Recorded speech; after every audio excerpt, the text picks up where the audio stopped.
Is it possible to somehow forget betrayal and then live as if nothing had happened? I think that here it is necessary to look at the circumstances under which a person decided to destroy your trust, and how exactly he betrayed. The cheater deserves forgiveness, but it all depends on the circumstances.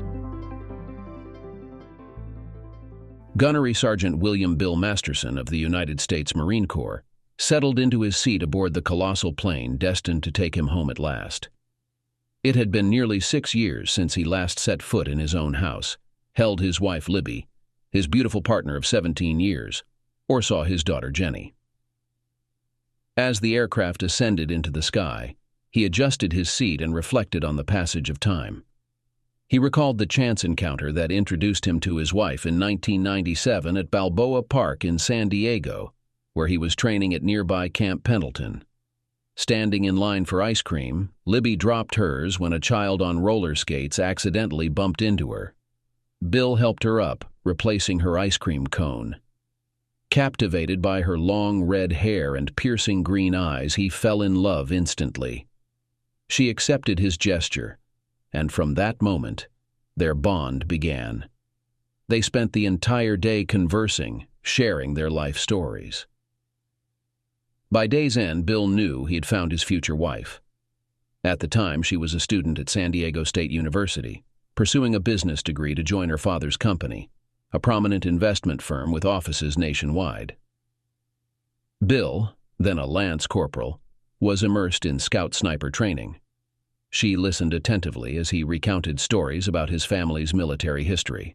His father, a retired Marine who served in Vietnam, and his grandfather, a former Marine from World War II, along with his great-grandfather who fought in World War I and participated in the Battle of Belleau Wood, where the Marines earned the nickname Devil Dogs. He explained that Masterson's had a long tradition of service in the Marine Corps, spanning the nation's significant battles. "So you could say it runs in my family," he remarked. "It's almost like our family business." They dated until he received orders for a year-long assignment in Okinawa.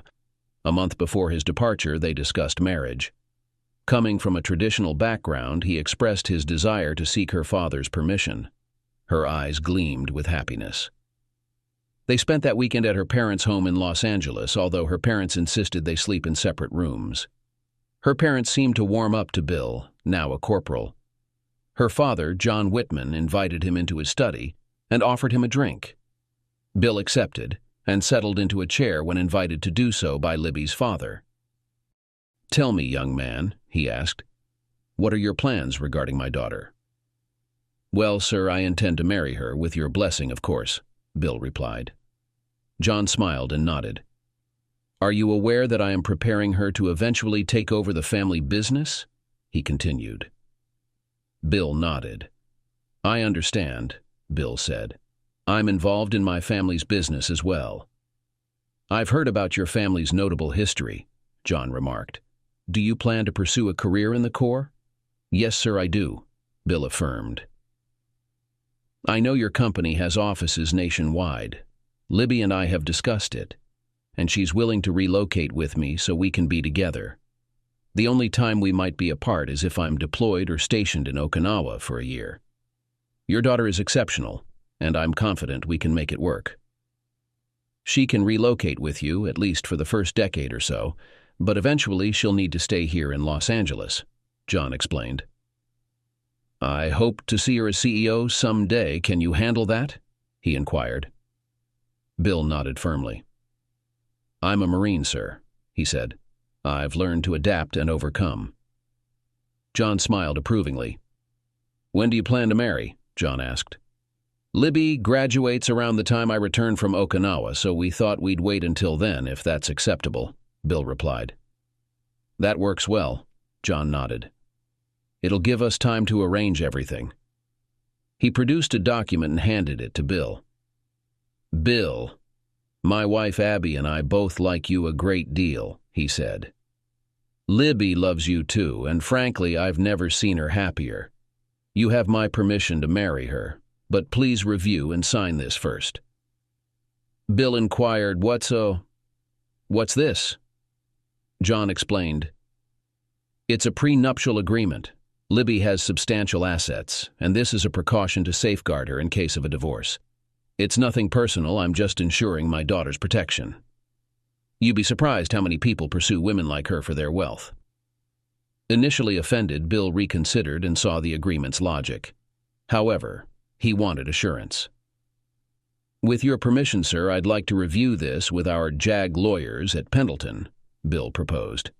I appreciate your perspective, but my father always advised me to have legal counsel review such documents before signing.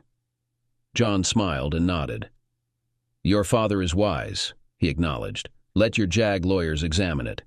If changes are needed, we can discuss them.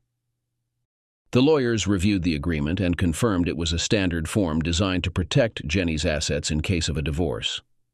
According to the agreement, if they divorced due to adultery, the guilty party, assumed to be Bill, would receive no support from the other party and would forfeit 70% of the marital assets, including the house, car, joint savings, and other possessions.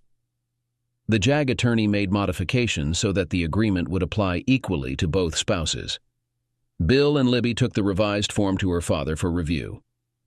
Why the changes, if you don't mind me asking? John inquired. Well, my family owns a significant ranch in West Texas, some of which is leased to oil companies, Bill explained. The lawyer thought this adjustment would balance things out for when I inherit it from my parents. I see, John nodded. I can accept that. They signed the paperwork, and life continued. Later that evening, during a family dinner with Libby's parents present, Bill knelt down and proposed to her, presenting a diamond ring. She accepted, embracing him tightly while her parents applauded. The night before departing for Okinawa, Bill and Libby lay in each other's arms after an intimate moment. What does Semper Fidelis mean? She asked. I've seen it on the Marine Corps logo, but I don't quite understand. It's the Marine Corps motto, Bill explained. It means always faithful. He emphasized the importance of fidelity and loyalty to him, explaining how crucial it was to trust and rely on those around him. Without fidelity and loyalty, you have nothing, he concluded. She looked into his eyes, propped up on one elbow. I'll always be faithful and loyal to you, Bill, she declared. I love you more than anything else. He smiled, kissing her gently. And I'll always be faithful and loyal to you, my princess, he assured her. During Bill's initial tour in Okinawa, he struggled with homesickness for Libby. While fellow Marines sought companionship with local girls, Bill devoted his free time to writing her letters and sending photos. Libby reciprocated with daily letters and cards. As the year came to a close, Bill returned home. Their wedding was a grand affair, thanks to Libby's parents, who also flew Bill's parents from West Texas to Los Angeles. Promoted to sergeant, Bill wore his dress blues with pride, and fellow Marines from Pendleton served as ushers. After the ceremony, Bill and Libby passed under the Marine Corps Arch of Swords before heading to their Hawaii honeymoon, a gift from Libby's parents. Life continued positively for the couple. Bill re-enlisted in 2000 and later served at Marine Barracks, 8th and I Street in Washington, D.C. Jenny, their daughter, arrived in 2001, nearly a year after their marriage, inheriting her mother's features but resembling her father in many ways. Libby worked at her father's D.C. office to remain close to her family. The world changed dramatically in September 2001 after the well-known tragic incident. Bill, using his sniper skills outside of training, was soon assigned to the service. Libby accepted the realities of Marine Corps life, supporting Bill during deployments by working at her father's Los Angeles office while caring for their daughter, and adjusting work locations when he returned. Their deep love and pride in each other and their daughter kept them united and happy throughout these challenging times. Bill took great pride in his wife's achievements over the years. Thanks to her leadership, Whitman Holdings expanded, implementing several family-friendly policies. In late 2008, Bill was assigned to Marine Corps Recruit Depot, Paris Island, South Carolina, serving 2 years as a drill instructor. Libby worked at the company's regional headquarters in nearby Savannah, Georgia, and attended all of Bill's graduations, glowing with pride for her disciplined Marine husband. After his promotion to gunnery sergeant, Bill moved to Camp Pendleton. Meanwhile, Libby assumed leadership at the company's regional headquarters in San Diego. In 2011, Bill was deployed to Afghanistan for another year-long tour. Sadly, that tearful goodbye would mark the last time he saw his wife and daughter for 6 years. Near the end of his 2012 tour, Bill re-enlisted for another 6-year term in the Corps, but was on duty in the field when everything took a turn for the worse. After eliminating his target, he prepared to return to his unit, but found himself suddenly surrounded by enemy fighters. Aware that these adversaries didn't adhere to prisoner-of-war protocols, he worried that his wife and daughter might witness his execution on YouTube. Yet that's not how events unfolded. Instead, he was confined in a small enclosure and moved frequently. Between transfers, he endured brutal beatings and torture. Drawing on his SEER, survival, evasion, resistance, and escape training, he sought chances to break free, but opportunities remained elusive. Bill persisted in monitoring for escape opportunities, and eventually one presented itself. He had lost track of how long he had been held captive, but he knew it had been a considerable time. Despite his limited grasp of Arabic, he caught snippets of conversation. Piecing together what he could, he realized his life had been spared because someone in the United States wanted him removed from the scene, not killed. The dense vegetation and unfamiliar terrain indicated he was no longer in the Middle East. When the moment arrived, he managed to escape the cramped enclosure where he had been imprisoned. Silently, he slipped away, seizing a rifle, ammunition, and a knife from one of the intoxicated soldiers. By the time they realized he was gone, he had covered several miles and was still on the move. After days of fruitless searching, the soldiers abandoned their pursuit. Bill navigated the jungle with caution. Without knowing his exact location, he relied on the sun's movements to guide him eastward, sustaining himself on leaves, insects, and occasionally small animals he caught. He went days without encountering another soul. Whenever he stumbled upon a road, he shadowed it from a distance. Continuing his quest, Bill scoured his surroundings for any hint of his whereabouts. During breaks for food, he would reverently draw out a small photo from his wallet. A picture of his wife and young daughter. Kissing it tenderly, he stowed it away before pressing onward. As time blurred and his strength waned, Bill almost succumbed to despair more than once.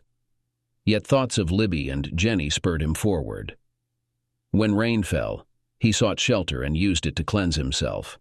Adapting to shifting terrain, Bill persevered eastward, evading contact with others throughout his journey. He had lost track of how long he had been traveling. But finally it happened. He stumbled upon a city, a rather large and fairly modern one. Searching for clues from his vantage point, he found none, so he waited until nightfall. His hope was to locate a U.S. embassy where he could seek refuge and arrange safe passage back to the States. His camouflage utilities were now torn and ragged, his boots filled with holes. His beard had grown long and unkempt, and he appeared thin and emaciated, a mere shadow of his former self. Thankfully, he still possessed his identification card and dog tags. Under cover of darkness, he slipped into the city. A sign revealed he was in Addis Ababa, Ethiopia, where he knew there was an embassy. Quietly navigating through the streets, he finally spotted it, a sight that nearly brought tears to his eyes. The building adorned with the U.S. flag. Approaching the front gate, he was intercepted by a Marine security guard. Displaying his ID card, he identified himself, and the guard carefully inspected him before making a call. Soon, Marines in dress blue trousers surrounded him, escorting him in a wheelchair through the gate. Inside, a consular officer gathered Bill's information and fingerprints, swiftly confirming his identity. Given his fragile state, he was promptly escorted to a hospital for treatment. The remainder of his uniform was removed by cutting. He was then cleaned, dressed in a hospital gown, and placed in a hospital bed. Medical staff immediately started administering fluids and medication through an IV inserted into his arm. Others took blood samples, while a doctor examined him thoroughly. "Well, Mr. Masterson," said the doctor, "it seems you arrived just in time. Another day or two and you might not have made it. Rest and relax now. We'll get you well enough to move soon." With that, the doctor left. Bill began to feel better and soon drifted off to sleep. When he woke up, a clean-shaven man in a suit was in the room, reviewing documents in a folder. Upon noticing Bill stirring, he turned his attention to him. "How are you feeling, Gunny?" the man asked. Bill nodded weakly. "Better, thanks," Bill replied. "Where am I?" "You're at the Nordic Medical Center in Addis Ababa, Ethiopia, Gunny," the man replied. "Can you tell me what day it is?" Bill shook his head. "No idea," he admitted. "It's October 15th, 2016, the man informed him. "You've been missing in action for over 4 years?" "4 years?" Bill exclaimed. "No way." "Oh, yes," the man confirmed. "I'm curious. Where have you been and how did you end up here?" "Who are you?" Bill asked. The man smiled and produced credentials from his jacket. John Smith, the intelligence liaison, asked Bill if he knew where he had been held captive and by whom. "I have no idea," Bill replied. "Somewhere west of here. I was passed around to different groups. I heard different names mentioned. I think one of them could be from a band organization, but I can't be sure." John then asked Bill to describe the areas he had passed through: vegetation, terrain, anything that could be useful. John took notes as Bill recounted his journey, nodding occasionally. "How did you manage to survive?" John inquired. "SEER school training saved me," Bill replied. John smiled. "I'll make sure to thank them," he said. "Do you remember anything else unusual?" "Yeah," Bill recalled. "I overheard my captors talking about a benefactor. It seemed like someone wanted me out of the way without killing me. I never understood that." John murmured. "We'll have to consider that. Listen, Gunny, I have to go now, but your family knows you're alive. Plans are underway for your return. Once you're cleared to travel, we'll take you to Bethesda for rehab. On the bright side, you've got several years of back pay and leave coming your way." Bill smiled at the news. "Rest up and take it easy, Gunny. You're in good hands." Bill spent over 3 months in the hospital recovering before doctors deemed him fit to travel. During his long journey, he had contracted multiple diseases and suffered severe malnutrition. Concerns over Ebola were raised, but all tests came back negative. Although John never responded, Bill was debriefed by intelligence personnel and visited by Marine Security Guard members, who provided him with civilian clothes and a fresh uniform.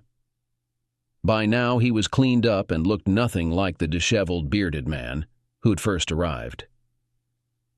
During the trip to Bethesda, Bill slept mostly and was greeted in his new room with an overwhelming amount of cards, letters, and flowers.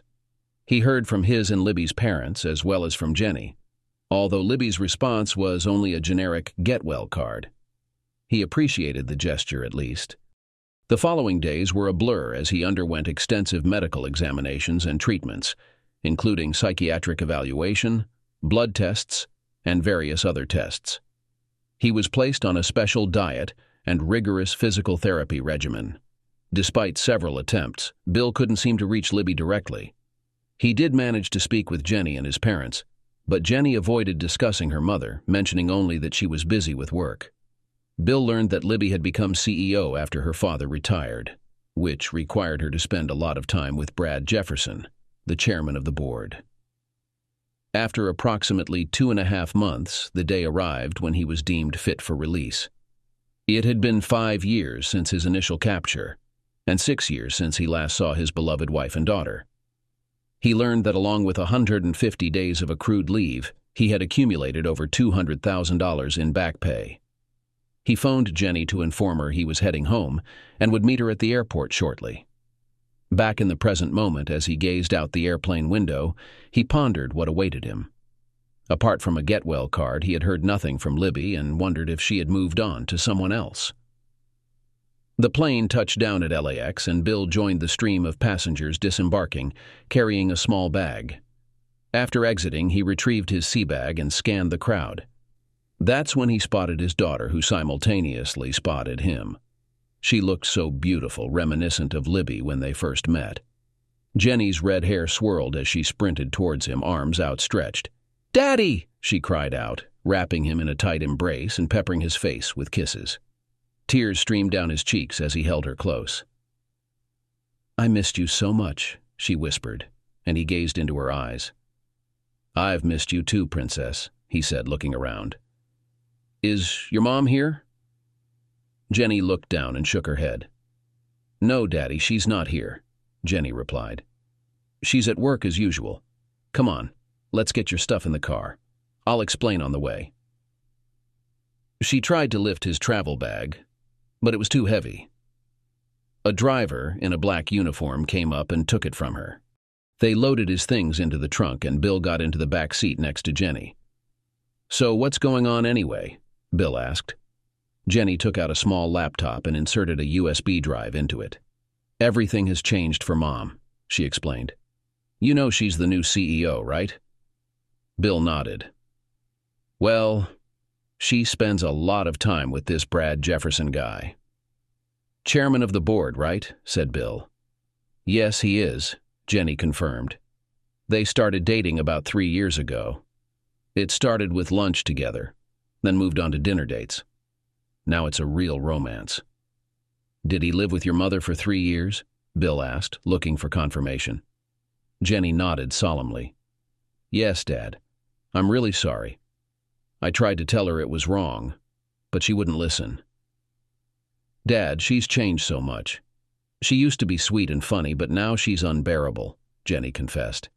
"She commands everyone and treats them terribly. She wasn't like that before. It started after we found out that you were a prisoner of war. When they changed your status, she couldn't stand it. I don't even recognize her anymore. I told her you were coming home, but she seemed indifferent. Then she started bringing Brad home, and I heard everything. I hated her for it." Tears welled up in Jenny's eyes, and Bill comforted her. "I'm so sorry, Princess. I wish I was here," he said quietly. "I know, Dad," Jenny replied with tears in her eyes. "But I did something mean to get back at her." "Oh?" asked Bill. "Well, I have friends at school who advise me to collect evidence when you get back, so I used my mom's credit card to buy something online and set up cameras in her room where she wouldn't find them. I've recorded a lot of videos. I looked at quite a bit. It really upset me," Jenny explained, turning on her laptop and getting ready to show Bill the video from the USB drive. Bill watched the video for just a minute or two and turned it off. "There's a lot more of that, Dad," Jenny said. "I'm sorry." "It's not your fault, Princess," Bill said. "You might want to listen to the videos from the last few weeks," Jenny said. "Mom and Brad have been acting very strangely ever since they found out you were alive and coming back. Lately, I often hear them quarreling, mainly because Mom left him and doesn't want intimacy with him. Some of this doesn't make much sense to me." She took a key out of her pocket and handed it to Bill. Bill inquired, "What's this?" "It's the key to your truck, Dad," she replied. "When I heard you were coming home, I pulled your truck out of storage and had it serviced. It's in the garage." Bill smiled. He had purchased a 2010 Ford F-150 4X4 before his last tour and cherished the vehicle. "I figured you'd need it. Mom got the registration and insurance updated, so it's all legal." "Thanks, Princess," he said gratefully. "You're right, I'm going to need it, and a place to stay, because there's no way I'm staying in a house with a cheating wife." "Can I stay with you?" Jenny asked. "I hate what Mom's been doing, and she's hardly ever home lately. She doesn't cook or do anything like she used to. She has maids and servants who now do everything themselves. She probably has a servant whose only duty is to lick her heels." Bill laughed. "Sure, you can stay with me if you want," Bill said warmly. Jenny smiled and hugged him tightly. "Thanks, Dad," she said sincerely. "But you know a judge will probably make you stay with your mom," he cautioned. "That's usually how it goes in a divorce." "So are you going to divorce her then?" Jenny asked. I don't have a choice, he sighed. By then, the limo pulled into a gated driveway and stopped in front of a massive house with grand columns. My God, Bill exclaimed. You live here? Yeah, Jenny replied bitterly. Unfortunately, Brad suggested she buy it when she became CEO. I hate it here. They entered the front of the room, and the chauffeur handed Bill's sea bag to the man waiting at the front door. This way, sir, the man said, struggling with the weight of Bill's bag. They ascended a long, curved staircase reminiscent of something from Gone with the Wind. Bill let the man wrestle with his sea bag and followed him to a door on the second floor. Madam instructed that you'll be staying here, the man said, opening the door. Bill took the bag from him and casually tossed it onto the bed. Surveying the sterile room, Bill thought it resembled a suite in an upscale hotel. I won't be here long, Bill remarked, nodding to dismiss the servant. He glanced at Jenny. Where's the master bedroom? He inquired. Follow me, Jenny replied, leading him to a set of double doors at the end of the hallway. Pushing them open, she ushered Bill inside. He took note that there was no evidence of her marriage, just a couple of photos of Jenny and one with Brad, but no family portraits or sentimental items from their time together. He turned to Jenny. Everything's been put away, Jenny explained. Brad thought it best she not have anything to remind her of her life with you. Bill nodded and began exploring the room, opening drawers and peering inside. In one drawer, he discovered a legal folder and removed it. Flipping it open, Bill read the contents, stunned. Apparently, Brad had convinced Jenny to initiate legal proceedings declaring him deceased. Thankfully, the paperwork had yet to be filed. The folder also contained a notarized copy of the prenuptial agreement he and Libby had signed years ago. After further inspection, Bill left the room, taking the unfiled documents with him. Jenny followed him back to the room his soon-to-be ex-wife had assigned to him. Not only had she cheated on him, but she had also gone as far as declaring him dead. He gathered his sea bag and travel bag and turned to Jenny. Where's my truck? I need to get out of here, he said. What's wrong, Dad? She asked. Did you know your mother was planning to have me declared dead? She shook her head. No, Dad. I had no idea, she said. How could she? I have to leave, he said.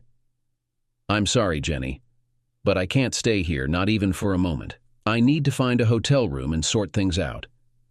Will I see you again? She asked. Yes, I'll let you know where I am, he said. But I have to confront your mother about this, and it won't be easy.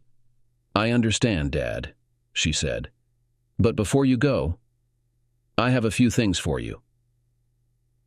She left the room briefly and returned with a laptop bag, an envelope, and a smartphone, handing him the phone. I got this so we can keep in touch, she explained. It's fully equipped with the latest tech, and I've already set it up for you. Thanks, sweetheart, this will be really useful, he said. You're welcome, she replied. I've already added my number to it for you. She gave him the laptop. You'll need this too. Mom doesn't know I got it for you, but it has everything you'll need inside. He thanked her for the laptop, and she handed him the envelope. What's this? Bill inquired. It's an invitation to a major company social event tonight, where Mom will be with Brad, she explained. She always gives me these invites, but I can't stand being around her and Brad together. So I thought it might be interesting if you went in my place. I hear the media will be there too. Bill opened the envelope and checked the time, 9 p.m. A smile spread across his face at the thought. Thanks again, he said. I think it will indeed be very interesting. Now, where's my truck? I have a lot to take care of. Follow me, she replied. Bill gathered his belongings and followed his daughter. As they reached the bottom of the stairs, the servant carrying his things stopped them. Sir, lunch will be served in 15 minutes, the servant announced. Will you be staying? Absolutely not, Bill retorted sharply. The servant's eyes widened at the response. What should I tell Madame? The servant asked cautiously. Tell that cheating woman she can go to hell, Bill replied bluntly. And make sure you use those exact words, or I'll come back and make sure you regret it. Yes, sir. I'll inform her accordingly, the servant stammered nervously. Bill smirked. See that you do, Bill said, following his daughter out through the back door and into the garage. Spotting his big blue pickup beside a sporty Mercedes, he briefly considered some mischief but thought better of it. Loading his gear into the dual cab's back seat, he turned to his daughter. I'm sorry for everything, Dad, she said, hugging him. Please keep in touch. I'm always here for you. It's not your fault, he reassured her. I'll call you once I'm settled somewhere. And thanks for everything. I love you, Princess. I love you too, Dad, she replied. Bill climbed into the truck and started the engine, smiling as the beast roared to life. Glancing back at his daughter, he spoke. I'll keep in touch, Princess, he promised. She waved as he backed out of the garage and drove off. Knowing of a motel that rented rooms by the week, he headed there, hoping it was still in business. Luckily, it was, with a vacancy available. He secured a room with a kitchenette and settled in. He started his day with coffee, using the free coffee maker in his room. His next task was to start the divorce process. He flipped through a thick phone book, making calls until he found a lawyer who agreed to meet with him in the afternoon. Having made an appointment, he settled down for a cup of coffee. He took out his laptop, plugged it in, and turned on the power. When he found Jenny's email address in the note, he put it aside. After initially setting up the computer, he created an email account and sent a message to his daughter to inform her of his whereabouts. Then he took out the USB drive that Jenny had given him and looked through the extensive list of videos on it. It was painful. He already knew about their affair and had no desire to witness it. Instead, he was looking for clues about why she betrayed him. In a recent video Bill watched, which was a few weeks old, he witnessed an argument between Libby and Brad. Brad insisted on intimacy, but Libby resolutely refused, saying that she would not betray her marriage as long as her husband was alive. Frustrated, Libby stormed off to her master bathroom, slamming and locking the door behind her. Brad then made a phone call, of which Bill only heard one side. Mahmoud, Brad said urgently, I need you to do me a favor. You'll get paid once it's done. Don't give me excuses. I'm not the one who lost him. Your only job was to keep Masterson out of circulation for 5 years. You messed up big time. Do this and you'll receive the rest of what I owe you. No, she's unaware of any of this. Stay away from her. You agreed. I have to go. Just get it done, understand? Bye. He hung up just as Libby emerged from the bathroom. Shocked by what he had heard, Bill paused the video. Could it be that Brad Jefferson was behind his captivity? Was Libby unknowingly caught up in a sinister plot? At that moment, Bill's focus shifted. He knew his stance on infidelity, and someone would have to face consequences. Brad needed to be held accountable for his actions. Bill transferred the videos to his laptop, preparing for his meeting with the lawyer. He changed out of his uniform into jeans and a polo shirt he had received at Bethesda. After securing everything, he headed to the attorney's office. Sally Clemens, a straightforward lawyer with a perceived bias against men, initially made Bill feel out of place in her office. Thinking he was in the wrong place, Bill almost left. Sally, surprised, asked him, Are you leaving, Mr. Masterson? Bill responded, Look, Ms. Clemens, I just explained that my wife has been cheating on me for 3 years while I was held captive. It was a nightmare getting back to the States only to discover she was planning to declare me dead as well. Since I arrived, all I've heard from you is feminist rhetoric. If you won't represent me because I'm a man, tell me now so I can find someone else. Sally's expression softened. I apologize, Mr. Masterson, she said. I don't represent those who cheat. In my experience, many men seek my help to leave their wives for other women. I assumed. You assumed without hearing me out, Bill interjected. I'll seek assistance elsewhere. As he moved to leave, Sally stopped him. Please, Mr. Masterson, she pleaded. Let me review your case. Bill sat back down and handed her a USB drive containing files about his prenuptial agreement and the paperwork for his presumed death declaration. After examining everything, she turned to him. What is your wife's financial worth? She inquired. Bill shook his head. I don't know, he replied. She's the CEO of Whitman Enterprises and owns a large house. I've been away for years, so I'm not sure of her current wealth. It could be millions. Sally questioned, Are you certain this isn't a scheme to gain access to her money? She quickly regretted her words. How dare you, Bill growled. I couldn't care less about her money. We had a good marriage until that jerk showed up. I have every reason to believe he's responsible for my abduction. I just want a swift divorce based on the prenup so I can move on with my life. I apologize again, Mr. Masterson, Sally said. You mentioned you have a daughter. Are you seeking custody? Yes, and she wants to stay with me, Bill affirmed. She's 16, so the court will consider her wishes, Sally noted. Realistically, though, gaining custody might be difficult. Courts typically favor the mother, and your military service increases uncertainty with deployments. Joint custody with your wife having physical custody and you having generous visitation rights might be the best approach. Yeah. Okay, Bill agreed. Sally nodded. When can you serve her? I'll prepare the paperwork and serve her at work in 2 or 3 days, she confirmed. We'll proceed with the prenup grounds. Remember, California is a no-fault state, so adultery won't be a factor. Do you seek any financial support from your wife? Bill shook his head. No. Understood, Sally said. However, I'll request she cover legal fees and court costs. That's fine, Bill replied. He paid a substantial retainer and departed. On his way back to the motel, he noticed a nearby bar and grill. Glancing at his watch, he realized he had a few hours before the evening's social event and decided he could use a bite to eat. He entered the establishment and ordered a burger and beer. While eating, he contemplated who to contact regarding Jefferson, whom he suspected was behind his captivity. Surveying the bar, he noticed 2 men observing him intently. Both had dark complexions. One sported messy, curly hair and a thick brow over both eyes. As he lifted his beer, a voice beside him spoke.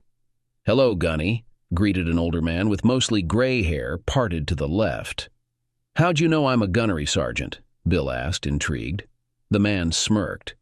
You just look the part, he replied. Bill chuckled. Maybe we should ditch the uniforms, he quipped, extending his hand. Bill Masterson, gunnery sergeant, U.S. Marines. The man shook it firmly. I know who you are, he said.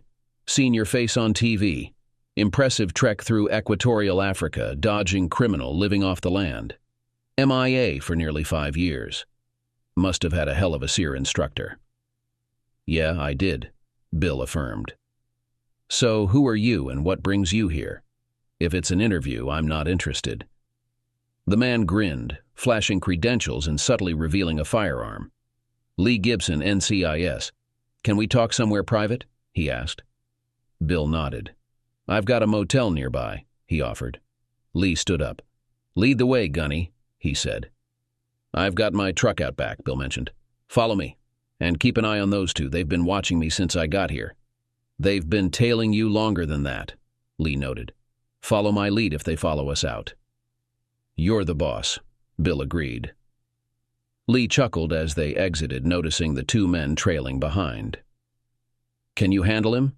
He asked Bill, who nodded affirmatively. Yeah, no problem, Bill replied. As they reached Lee's SUV parked beside Bill's truck, he caught a glimpse of the man's reflection in the rear window.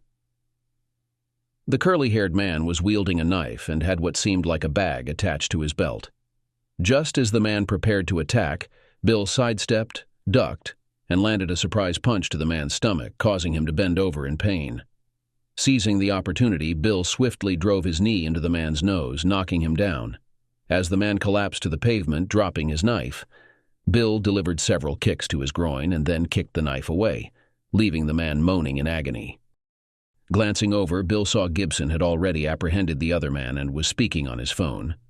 Moments later, another black SUV arrived, from which two men emerged. One of them restrained Curley with handcuffs while the other conversed quietly with Gibson. After securing both men in their vehicle, they departed. Gibson turned to Bill. "Not bad for an old gunnery sergeant," he remarked.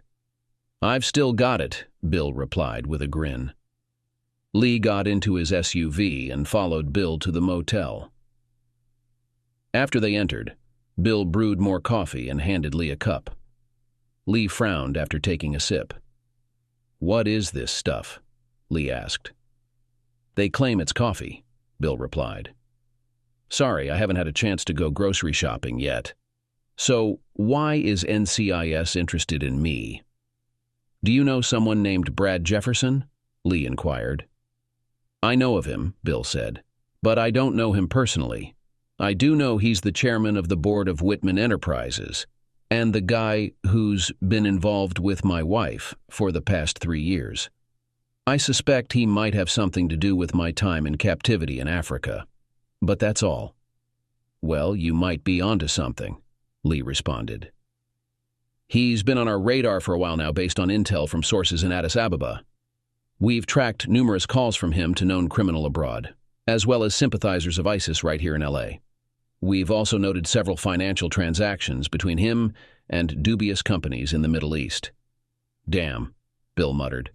"I've got some video you might want to see." "Oh?" Lee inquired. "What's on it?" "It's a snippet of a conversation he had with someone named Mahmoud." "I only have one side of it," Bill explained, powering up his laptop. Once it was ready, he located the video and played the part showing Brad speaking with Mahmoud. Lee's eyes widened as he listened. "Do you have more footage?" Lee asked. "Yeah," Bill replied. "I just received it this morning, but I haven't had time to go through all of it. I'm not sure if any of the other clips feature him talking to Mahmoud or anyone else." "No worries," Lee said, producing a small thumb drive.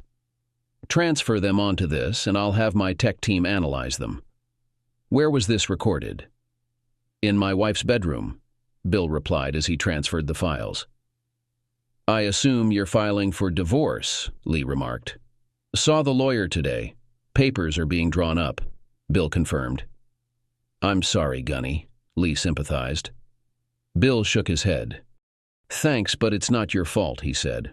"From what I gather from this, Libby, soon-to-be ex-wife, probably didn't know about this. It doesn't excuse her cheating, though." "I'll still need to talk to her," Lee noted. "I understand," Bill replied.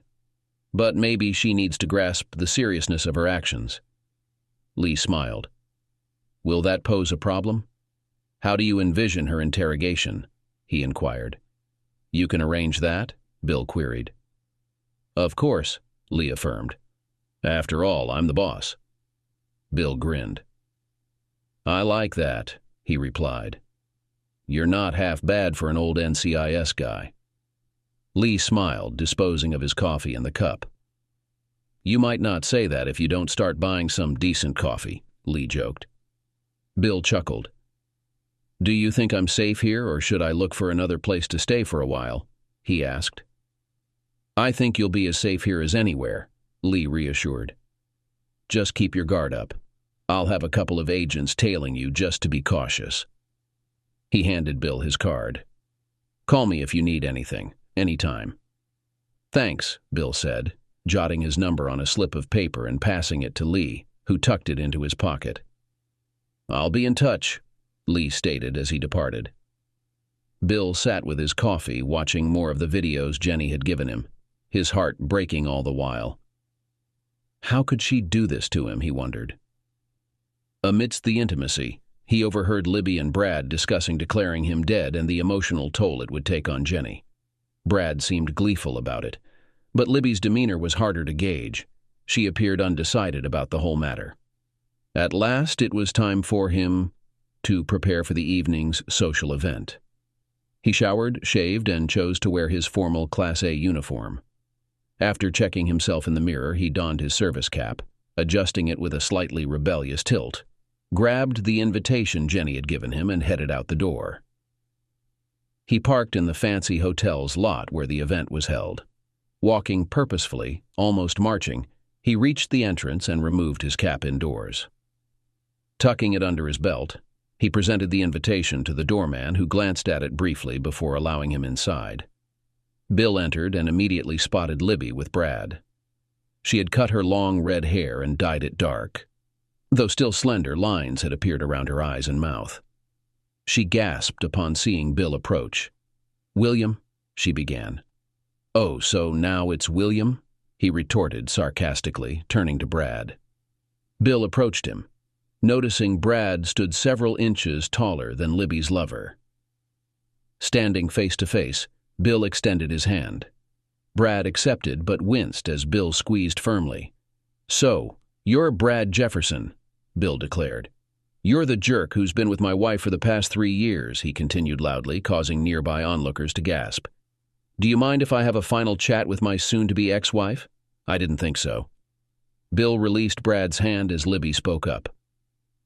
"Bill, please return to the house, and we can discuss this later," she asserted, attempting to dismiss him with the commanding tone she often used with her employees. Bill spun around, his eyes flashing with anger. It was a side of him that Libby had never witnessed before. "To hell with you," he retorted with a sardonic grin. Others overheard and quickly retreated. "I'm not one of your damn lackeys to be bossed around." Libby recoiled at his words. He had never spoken to her like this. He took her arm firmly and led her away. "Bill, you're embarrassing me," she murmured. "Please, not here." "Why not?" Bill challenged. "Are you ashamed of your own husband now?" He noticed her bare left hand, devoid of the wedding and engagement rings he had given her. "I guess you are, seeing as you ran off with that jerk and declared me dead. I know all about it. Sorry to disappoint, but reports of my demise were greatly exaggerated." Libby's face flushed red as she stared at the ground. He asked her, "Remember when I explained semper fidelis to you, the meaning of loyalty?" She nodded. "Well, guess what? When you chose him, you betrayed me. You became my enemy." Shock widened her eyes. "And you know how I treat my enemies." "Bill, please reconsider. Brad is powerful. He could destroy you," she pleaded. Bill scoffed. "You're foolish," he retorted. "Do you think Brad didn't orchestrate my capture years ago?" Her eyes widened. While uncertain if Brad was truly behind it, Bill wanted to gauge her reaction. "Remember, I'm a Marine. I don't flee from danger. I face it head on. You're dead to me. My lawyer will be in touch." He handed her a photo he carried through Africa. "This kept me going," he said. "Man die sad. When I was cold, hungry, and sick, knowing I had a wife and daughter back home gave me strength. I still have a daughter, at least." Removing his wedding ring, he handed it to her. She burst into tears and asked, "What do you want me to do about it?" "I really don't care anymore," he replied bitterly. "Give it to your lover, pawn it, eat it, shove it anywhere. It's over between us. Sign the papers when you get them, and let's get this farce over with." When he turned away, she sobbed and called out to him, but he ignored her, and a single tear rolled down his cheek. Fuming, he drove to a bar next to his motel to drown his grief. He drank whiskey glass by glass until Lee and another man sat down next to him. "We saw you and your wife," Lee said. "How are you holding up?" "Shit," Bill muttered. Lee nodded sympathetically. "I was there," Lee continued. "I lost my first wife and have since gone through 2 divorces. It sucks, but trust me, life goes on." "Yes, whatever you say," Bill replied quietly. "I might have some good news for you," Lee said. "I wouldn't mind them," Bill admitted, taking a sip from his glass. "Those guys who came for you today told you everything," Lee said.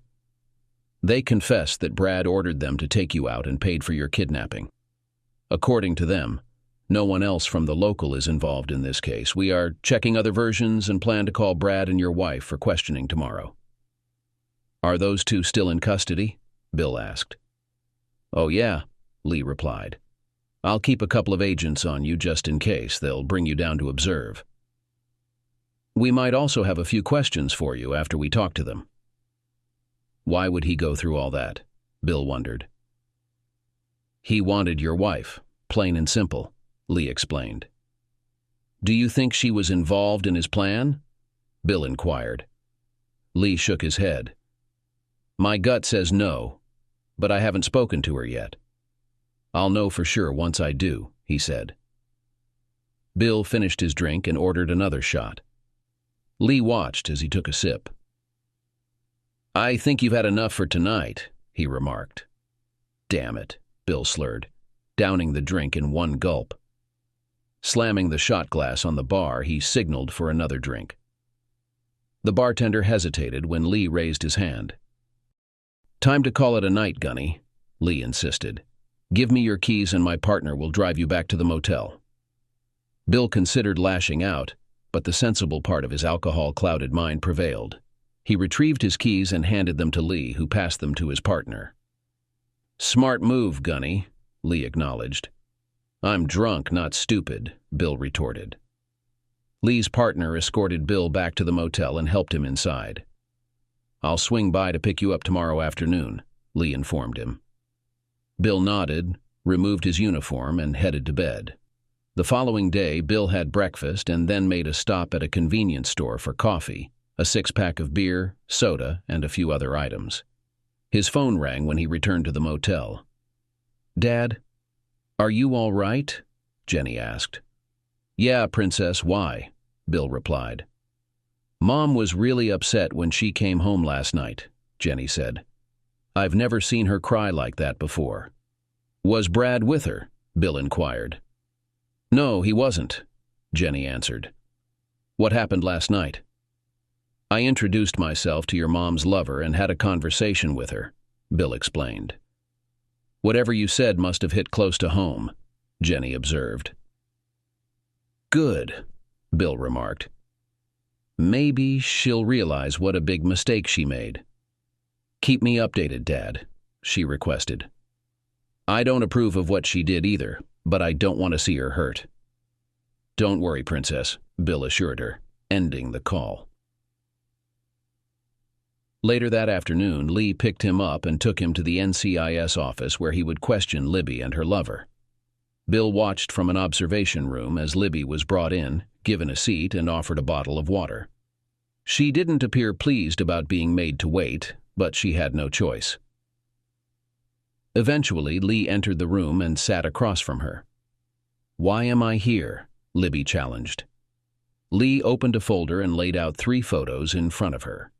2 of the men who had attacked Lee and Bill, and a third of Bill upon his arrival at the embassy in Addis Ababa. Libby recoiled at the sight of Bill's photo. "What's wrong?" Lee asked. "Don't you recognize your husband?" "That's Bill?" she gasped, visibly shocked. Lee nodded. "Yeah, that's how he looked when he finally reached the embassy in Addis Ababa after nearly crawling across Africa. We estimate he walked about 2,500 miles, give or take. He escaped his captors somewhere in Ghana," Lee explained. "Another day or 2 and he might not have survived." Libby began to cry. "Now I need to determine whether to charge you as an accomplice in his kidnapping, attempted murder, or both, along with aiding known criminal," Lee continued. Libby was stunned. "What are you saying?" she asked. "I didn't do any of those things." "Your lover did," Lee replied. "He hired these men to attack and kill your husband. They failed, and they've implicated Brad. You were going to declare Bill legally dead, weren't you?" Libby nodded. "Only because Brad insisted, since no one knew where he was for almost 5 years," she admitted. "And you were planning to marry Brad after your husband was declared dead?" Lee asked.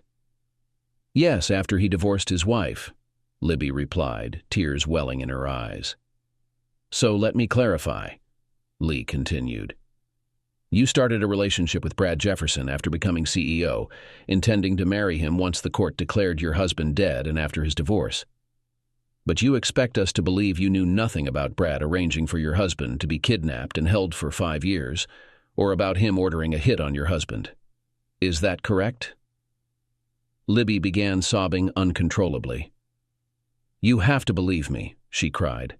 "I had no idea Brad had Bill taken captive, and I know nothing about any attempt on Bill's life." "I don't have to believe anything without evidence," Lee said firmly. "Your lover has already accused you. He claims it was all your plan." Libby's head shot up, anger flashing in her eyes. "That's a damn lie, and you know it. I love my husband," she insisted. "I would never do anything like that to him." "But you had an affair with another man," Lee pointed out. "Yes, I slept with Brad and I regret it deeply, but Brad told me he thought Bill was probably dead," she said. "I never would have been unfaithful if I knew Bill was still alive. I waited and heard nothing from anyone for nearly 2 years. I didn't know what to think." Lee stared at her for a moment, his expression hardening. Finally, he stood up. "I trust you, Mrs. Masterson," he said. "That's why I'm not going to arrest you right now. Maybe later, after I've examined all the evidence. However, your lover will not be so lucky. I advise you to stay nearby in case we need to talk to you again." With that, he got up and left the room, leaving Libby holding her head, tears streaming down her face. A minute later, Brad came in. He walked over to Libby and put his hand on her shoulder. In a sudden burst of emotion, she jumped up from her chair and hit him with her clenched fist, causing him to collapse to the floor. "You're a jerk!" she screamed, kicking him. "You lied to me! You paid for Bill to be kidnapped! All these lies were just to get me into bed. I hate you so much and I never want to see you again." "Libby, please," Brad began, but she cut him off with another quick kick. "Shut up, you piece of shit," Libby spat out. "I just hope Bill can forgive me for betraying him." Lee entered the room, picked Brad up from the floor, and put his hands behind his back. He looked at Libby with a slight smile, then turned off the light as he left, leaving her alone to watch Bill through the one-way viewing window. For the second time in as many days, Bill turned and walked away, and Libby watched him go, sobbing. The next day, Libby received divorce papers while at her office. In the afternoon, Sally called Bill. "Hi, Bill," she said. "Just wanted to let you know Libby came by today. She signed the divorce papers without contesting anything. She dropped off something for you. Looks like a hefty check. She also mentioned you can see Jenny whenever you want.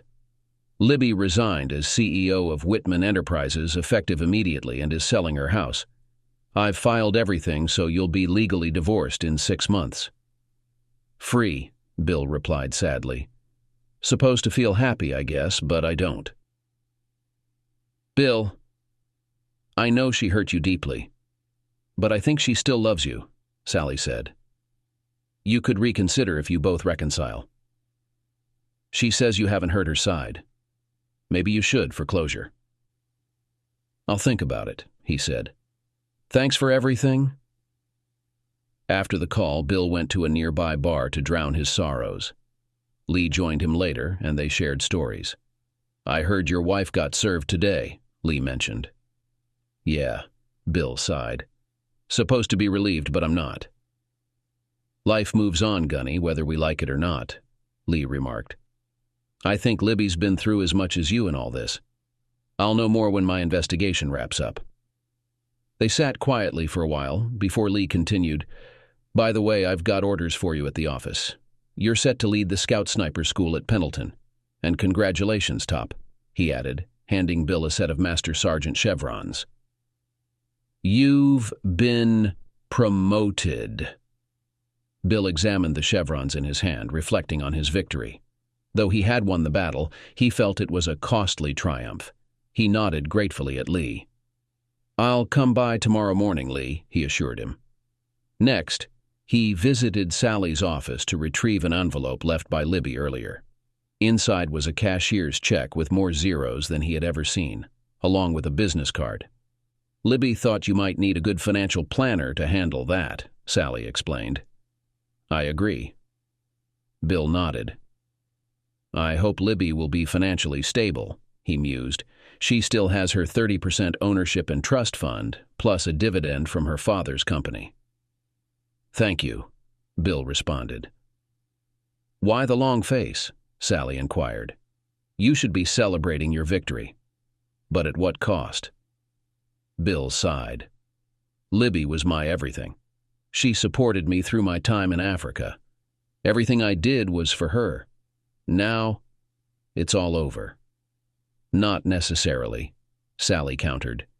You have 6 months. If you truly love her, you can make it work. Easier said than done, Bill admitted. Sally shook her head. Maybe you should talk to her, she suggested. At least consider it. Yeah, thanks, I'll think about it, Bill concluded. After returning to the motel, he phoned Jenny. Hi, Dad, she greeted. How are you holding up? Could be better, he replied. Want to grab a burger somewhere? Sure, she agreed. When? How about now? He suggested. Okay, I'll wait for you, she said. Bill got into his truck and picked up Jenny. Fortunately, Libby wasn't home. He wasn't ready to face her just yet. Jenny climbed into the truck and they drove to the nearest In-N-Out for burgers. After they had burgers and Cokes, they went to a nearby park and ate. I'll be heading to Camp Pendleton soon, he informed her. Picking up my orders tomorrow and then I'll probably head down there.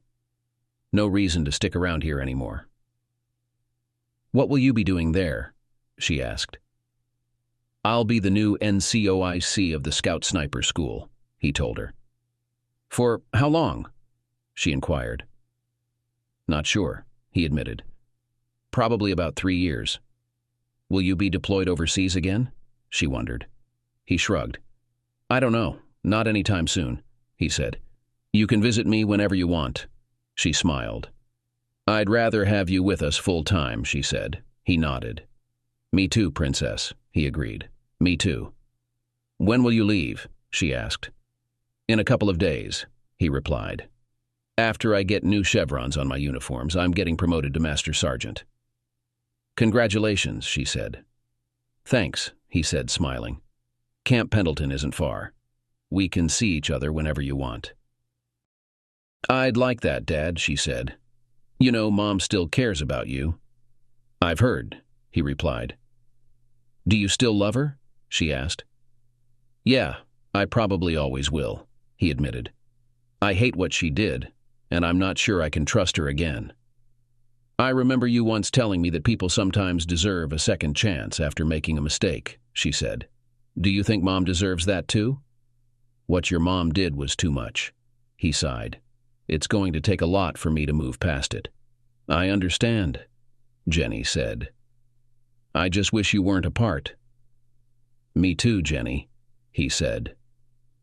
After spending more time with his daughter, he took her home and was relieved to find Libby still gone.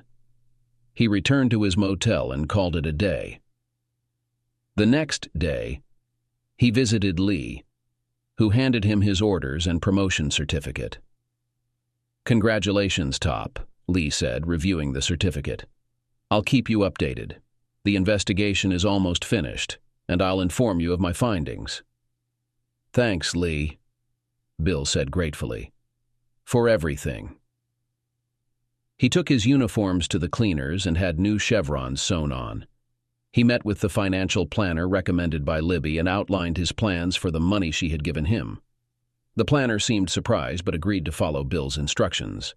The following day he traveled to Pendleton and checked in, assuming his new role as the NCOIC of the Scout Sniper School. He enjoyed his new job and mentoring young Marines, but the absence of Libby deeply affected him. It felt like the most significant part of his life was suddenly missing. He usually shared everything with her, but now she wasn't there to support him. For the following 2 months, Bill maintained regular contact with Jenny, calling her nearly every other day. Jenny informed him that Libby had received an offer on the house and was considering a condo in San Diego. Lee also called to relay that Libby had been cleared of any wrongdoing, but Brad was facing serious federal charges, including collaborating with known criminal, conspiracy to commit murder, kidnapping, and aiding enemies of the United States. According to Lee, Brad was looking at a potential life sentence. Reluctantly, Libby's father emerged from retirement to resume his position as CEO of Whitman Enterprises. He expressed a willingness to let Libby return to the role eventually, but she declined. A month later, Jenny called Bill in a panic. "Dad," she sobbed. "Mom's been hospitalized." "What happened?" Bill asked urgently. "She was trying to do something bad to herself," Jenny said tearfully. "Please, you need to come see her." "Okay," Bill replied. "I'm on my way. Where is she?" "She's at Scripps La Jolla," Jenny said. "Please hurry, Dad." Bill hastily grabbed his hat and dashed outside, leaping into his pickup truck and racing to the hospital. Upon arrival, he found Jenny in the waiting area, tears streaming down her face. "What happened?" he asked, embracing Jenny tightly. "I came home from school and found her in bed," she replied. "There were sleeping pills and a bottle of scotch. She was clutching your photo and wouldn't respond. I called 911 and they brought her here. I should have seen this coming, Dad. I'm so sorry." "It's okay," Bill reassured her. "It's not your fault. They'll take good care of her. Why do you think you should have seen this coming? Dad, since you left, all she does is drink and cry. She doesn't cook, doesn't do laundry. Nothing," Jenny explained. "She hardly eats.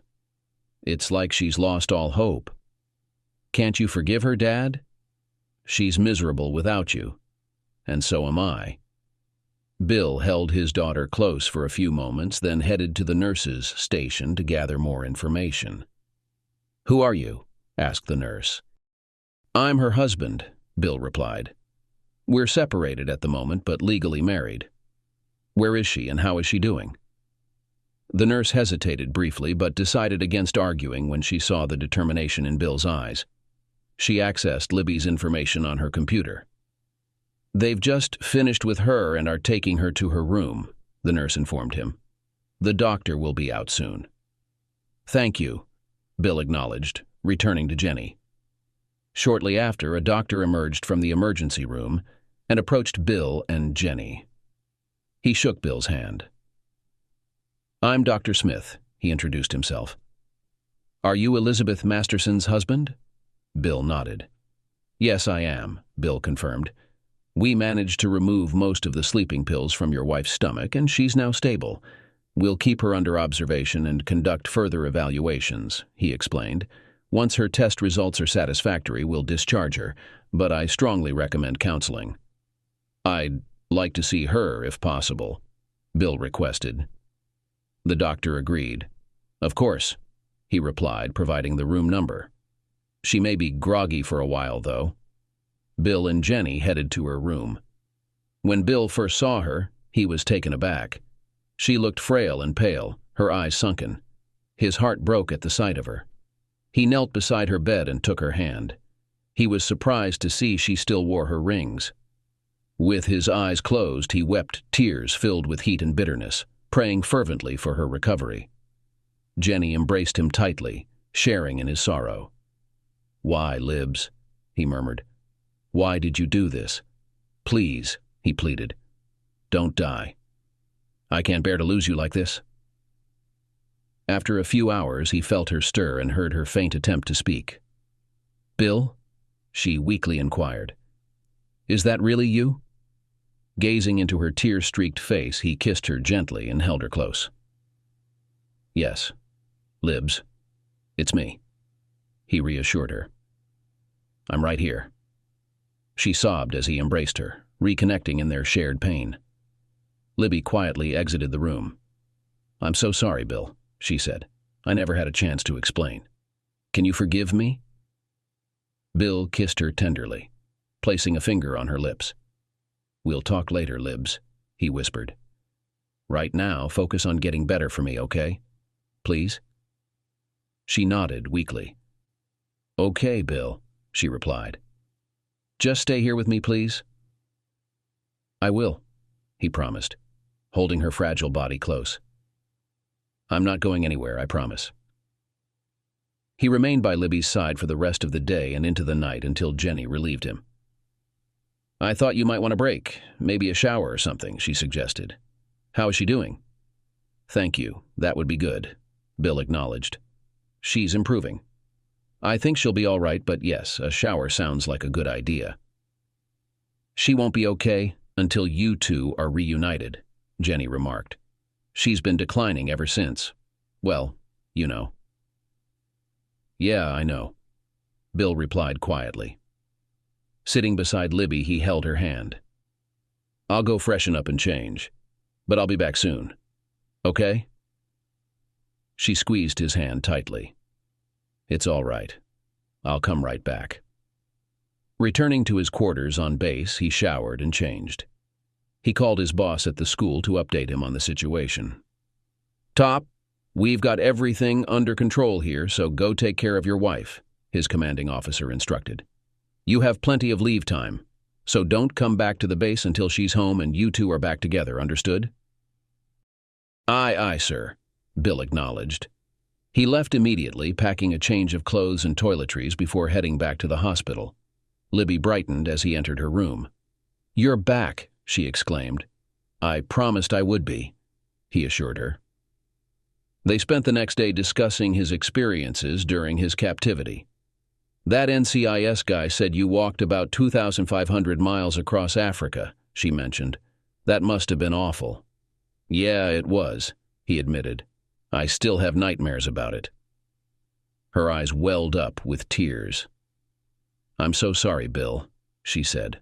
"I had no idea Brad had you captured like that." "Why did he do it? And why did you agree to have me declared dead?" Bill asked. "He wanted out of his marriage," Libby explained. "He convinced my dad to retire early, then maneuvered to get me promoted. When I heard you were captured, the board approved my promotion. Brad started mentoring me, taking me out to lunch. I knew he was interested in me, but I resisted. He persisted, saying criminals rarely keep prisoners. I missed you, and his attention was comforting. After no word from the military for 2 years, one night he got me drunk and took advantage. When you'd been missing nearly 4 years, he suggested declaring you dead so I could collect your life insurance. He hoped to use that money to divorce his wife." "Goodness," Bill exclaimed. "That would have been around $400,000. So he planned to use that for a divorce from his wife?"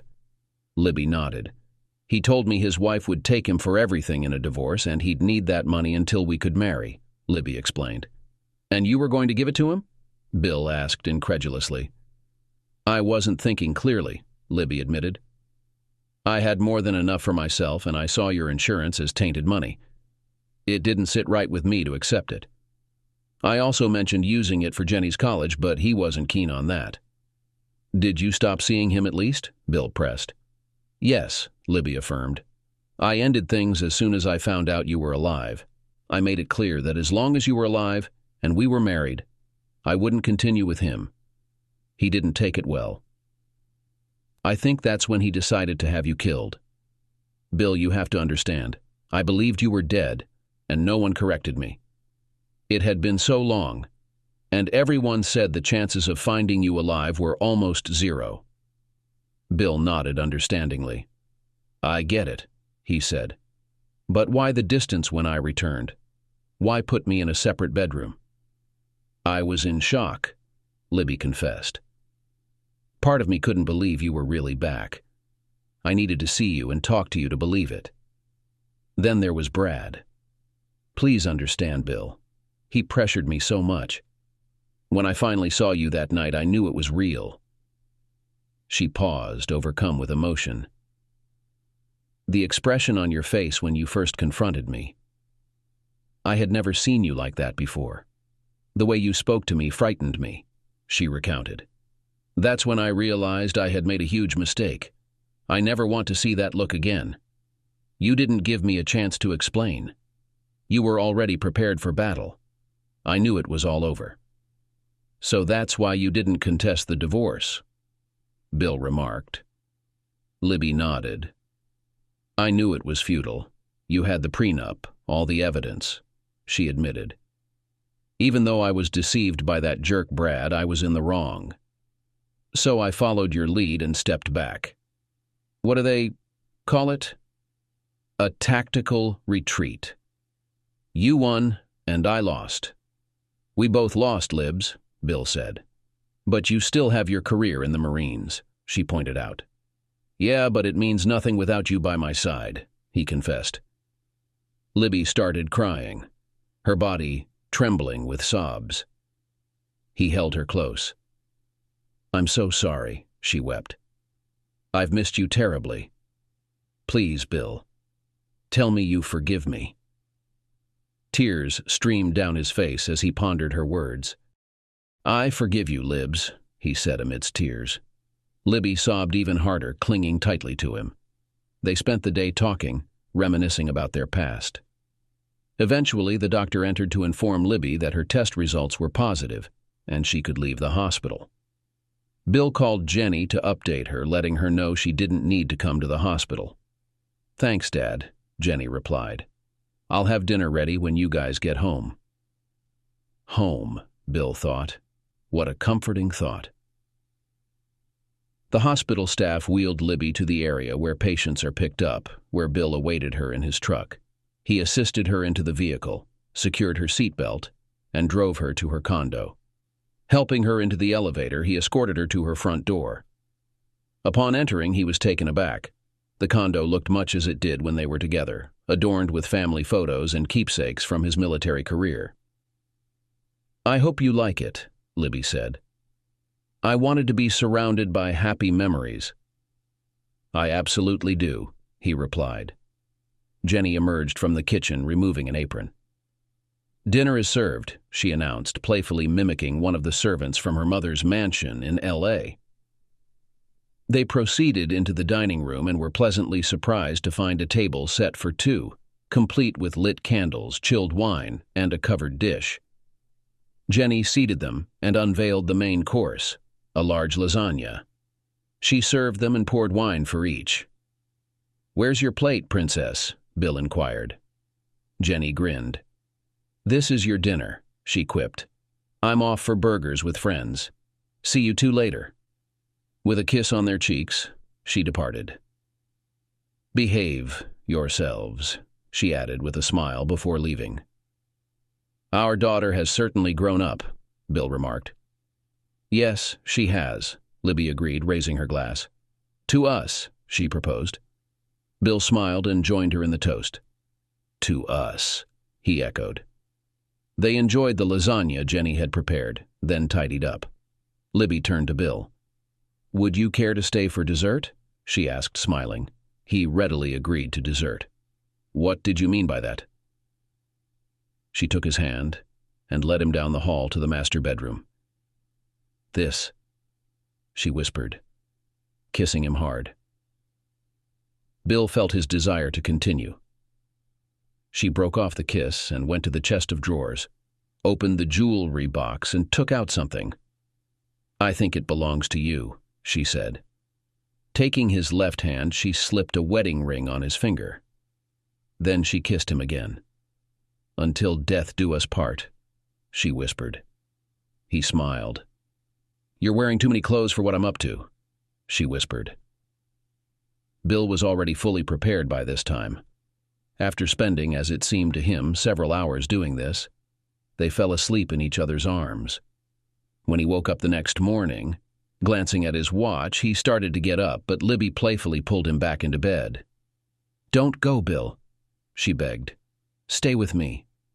Yes, but, he began. But she silenced him by putting her finger to her lips. Remember, you're on vacation, she teased. You can always tell them that you've been captured by a wild woman who won't let you go. It might work, Bill chuckled, smiling as Libby hugged him. I'm serious, she insisted. We have 6 years to catch up. So are we going to be together again? He asked, touched by her sincerity. Tears welled up in her eyes as she kissed him tenderly. Yes, if you want, she whispered.